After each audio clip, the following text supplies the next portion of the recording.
student. Practice makes a man perfect. Please subscribe my channel if you like my video. You will get success, my child. Only practice required. Okay, isoelectric point we'll discuss. What is isoelectric point? The pH at which the dipolar ion does not migrate.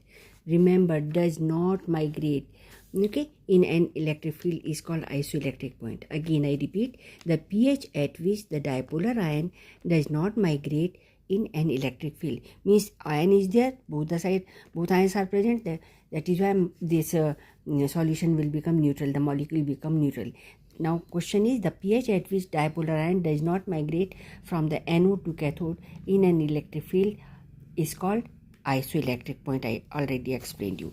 For example, this dipolar ion here, NH3 1 positive, this is 1 positive charge, okay, and CS2 CO negative. This is for this glycine NH2 CS2 COH. This is alpha amino acid. All alpha amino acids form deuterion. So this is the deuterion. In deuterion, positive and negative and both exist. That is why this is called dipolar ion.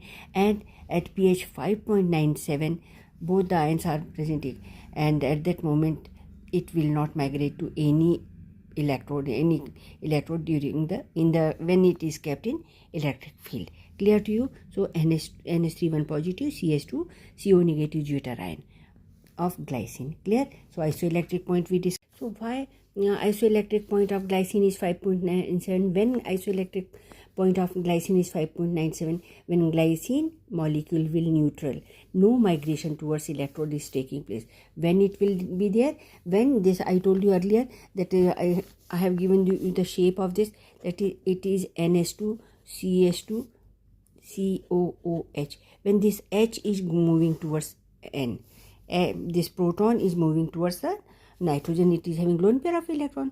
Okay, so this is deprotonated because it will lose proton, and this is protonated because it will accept a proton. So in this way, the Pi is calculated by averaging the pK value of the two ionizable groups. This is one ionizable group, this is second ionizable group. Both of them are having different pK, so we can calculate the pH of by these two pK, average of these two. Pi is equal to isoelectric point is equal to pKa1 plus pKa2 divided by 2. I will discuss in next video also. Isoelectric point is the average of the two pK values. Okay, so here 2.34 plus 9.60 divided by 2 is equal to 5.97 is the isoelectric point of glycine, right? Glycine.